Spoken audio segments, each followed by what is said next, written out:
dan Ma'juj adalah kaum yang banyak keturunannya. Menurut mitos, mereka tidak mati sebelum melihat 1000 anak lelakinya membawa senjata. Mereka taat pada peraturan masyarakat, adab, dan pemimpinnya.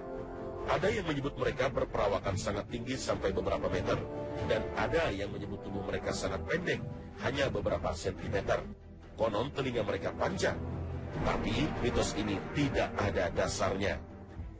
Al-Quran Surat Al-Kahfi ayat 94 menyebut, Ya'juj dan Ma'juj adalah kaum yang kasar dan biadab, selalu membuat onar, sering menghancurkan daerah sekitar tempat tinggal mereka, bahkan membunuh. Sehingga membuat resah para penduduk di sekitar tempat tinggal kaum Ya'juj dan Ma'juj. Karena itulah, saat Raja Zulkarnain tiba, mereka mengadu pada Raja Zulkarnain, sebagaimana firman Allah Subhanahu wa Ta'ala.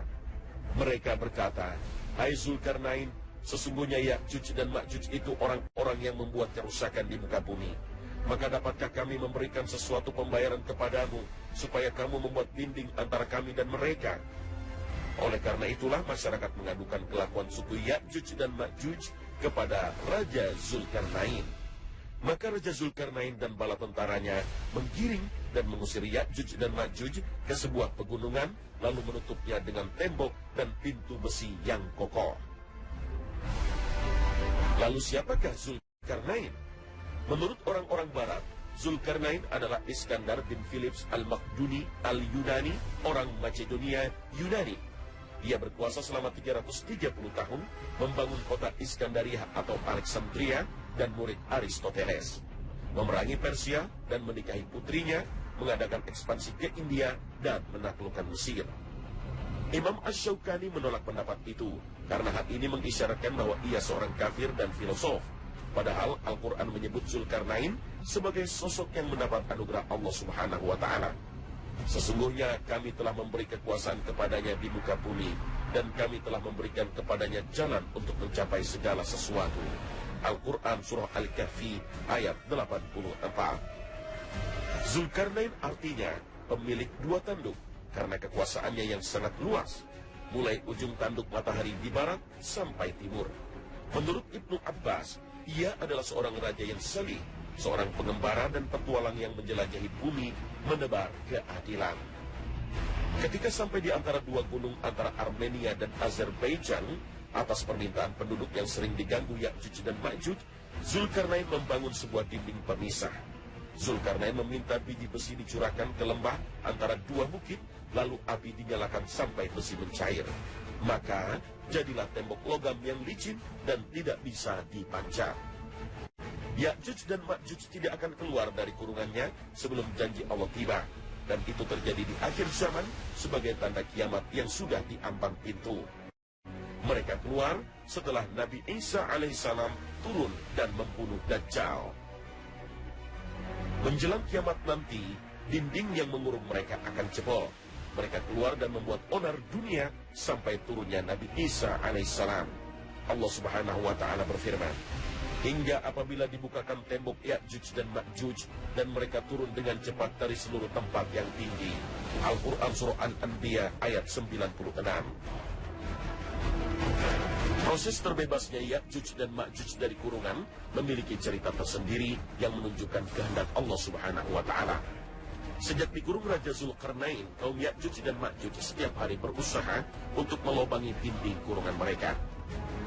Usaha itu tak pernah berhenti hingga saat ini dan terus berlangsung hingga akhir zaman, sampai dengan ketetapan Allah Subhanahu wa Ta'ala di akhir zaman menjelang kiamat terjadi.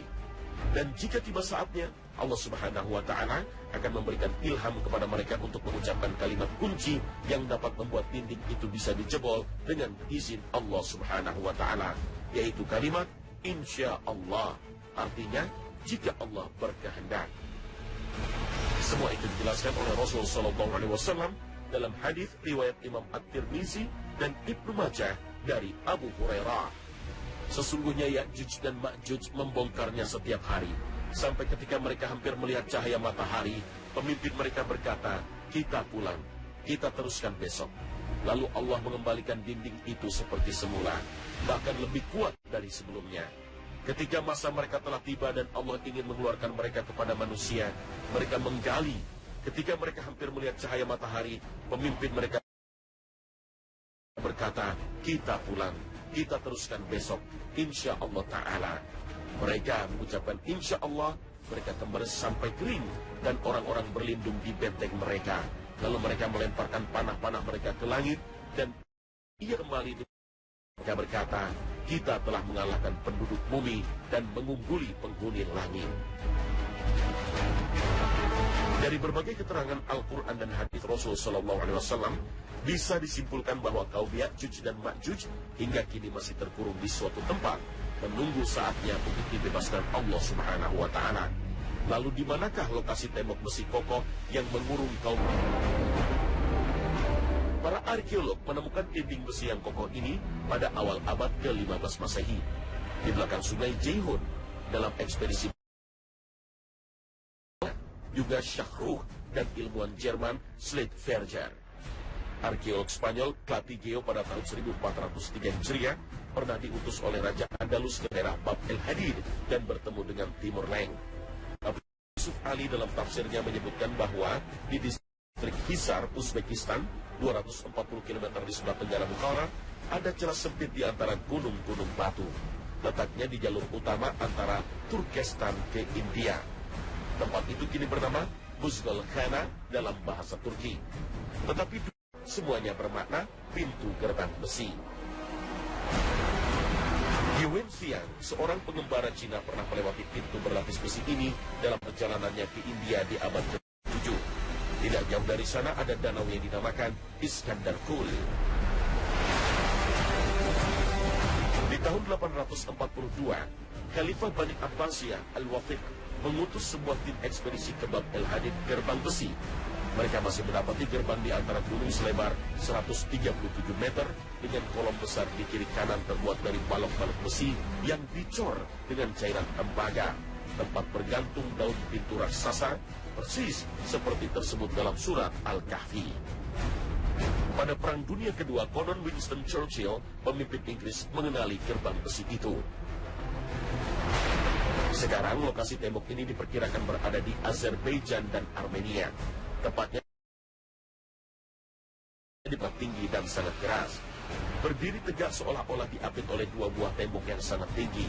Tempat itu tercantum pada peta-peta Islam maupun Rusia, terletak di Republik Georgia.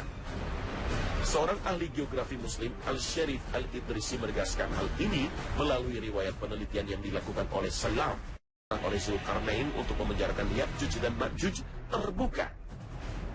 Mimpi itu mendorong Khalifah untuk mengetahui perihal tembok Ya'juj. Dia membawa surat dari Ishak ke penguasa Serir, lalu ke Raja Lan, lalu ke penguasa Failan, kawasan yang nama-namanya kini tak lagi di Salam mengarungi puing-puing daerah Basjara. Ia kemudian tiba di Ya'juj dan Ma'juj tempo dulu. Selama 6 hari, berjalan menuju daerah benteng. Daerah itu berpenghuni dan berada di balik gunung tempat Ya'juj dan Ma'juj berada. Salam kemudian pergi menuju pegunungan Ya'juj dan Ma'juj. Di situ ia melihat pegunungan yang terpisah lembah. Luas lembahnya sekitar 150 meter. Lembah ini ditutup tembok berpintu besi sekitar 50 meter. Gambaran ini disebutkan ahli geografi Al-Idrisi secara detail. Al-Idrisi juga menceritakan bahwa menurut cerita Salam, penduduk di sekitar pegunungan biasanya memukul kunci pintu besi 3 kali dalam sehari. Setelah itu mereka menempelkan telinganya ke pintu untuk mendengarkan reaksi dari dalam pintu. Ternyata mereka mendengar gema teriakan dari dalam. Hal itu menunjukkan bahwa di dalam pintu betul-betul ada makhluk jenis manusia, Ya'juj dan Ma'juj. Al-Idrisi juga mengisahkan bahwa Salam pernah bertanya kepada penduduk sekitar pegunungan, apakah ada yang pernah melihat Ya'juj dan Ma'juj? Mereka mengaku pernah melihat gerombolan orang di atas tembok penutup, lalu angin badai bertiup melemparkan mereka. Penduduk di situ melihat tubuh mereka sangat kecil. Setelah itu, Salam pulang melalui Taraz atau Kazakhstan, kemudian di Uzbekistan, lalu kota Rey atau Iran, dan kembali ke istana Al-Wasik di Surah Man-Ra'a, Irak. Ia kemudian menceritakan dengan detail hasil penelitiannya kepada Khalifah Al-Wafiq. Lokasi tempat tembok yang mengurung Ya'juj dan Ma'juj yang diceritakan Al-Idrisi sesuai dengan penjelasan seorang pengelana muslim terkenal, Ibnu Battuta. Soalnya di sebelah barat Laut Cina adalah daerah-daerah Rusia.